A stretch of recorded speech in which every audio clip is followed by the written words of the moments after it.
Days before the Twin Cities Pride Festival and parade fill the streets of these Twin Cities, someone has been taking to the streets of St. Paul, destroying signs of pride and solidarity. If this story sounds familiar, that's because it is. I went to a church in Golden Valley twice in 1 month, 11 years ago. That's how long this has been going on, because their pride flag was stolen 2 times. 2 years ago, West St. Paul was the place where the Pride Grinch was at work.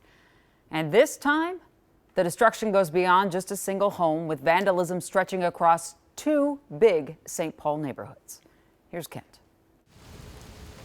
The dreary feeling in St. Paul Wednesday isn't limited to the rainy weather. We found it just up the street. My assumption is that a knife was used to destroy it. Kelly Sofio says this rainbow flag used to be intact. He cut it. And flying with pride outside her family's home to show support for the LGBTQ community until Tuesday. I was just brushing my teeth in the morning. I looked down and I saw something in our front yard, and I said, "What the heck is that?" And then I said, "Oh no, it's the flagpole." A quick check of her Ring camera filled in the rest. Just after 1 a.m., a masked man climbed her steps and destroyed her flag and sense of safety in seconds. It just felt terrible. It just felt hurtful and invasive and then pathetic. And it felt even worse after sharing the video with neighbors. Everybody replied and said, "I don't think you're the only one." The pole had been taken down, broken into pieces, and our flag had been shredded into 3 pieces. Sarah Cooper was one of several people in the Mac Groveland neighborhood with similar stories, right down to the way the poles and flags were destroyed, though Sarah's home was also vandalized with spray paint. Just kind of next level vandalism, so aggressive.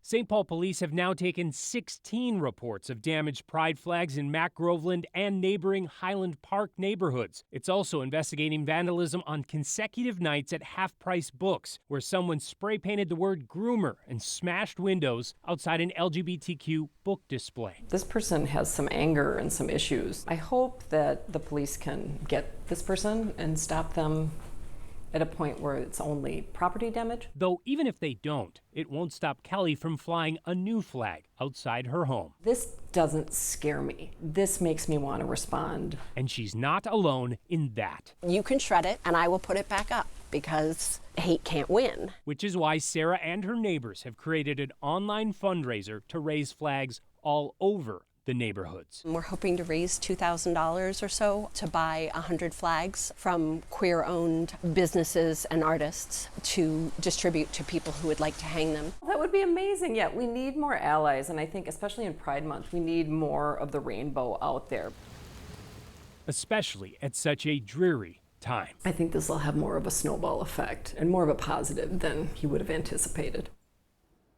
St. Paul police are asking everyone in the Mac Grove and Groveland and Highland Park neighborhoods to check surveillance and Ring cameras in the early morning hours of Monday and Tuesday to see if they caught anything that could help with this investigation. In the meantime, I can tell you both neighborhoods now have groups organizing efforts to supply and distribute signs and flags to show solidarity. And Jen, if you didn't catch it there, that GoFundMe page had $700 in just a few hours today. Well, I'm optimistic that it'll get to their goal, because 2 things really stand out to me in your story, Kent. The positivity that you brought in the end, where these women said, well, we're just going to keep putting our flags back up, and the neighborhoods coming together to look out for each other. And keep in mind, these 2 women made it clear they are allies. Right. They have cis families, they have kids.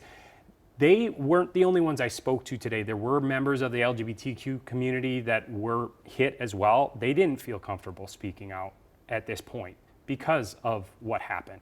So that tells you a lot too. And it tells you what it means to be a true ally. So much thanks to those people that did talk when members of my community just feel a little bit afraid to do so. Yeah. Thanks so much.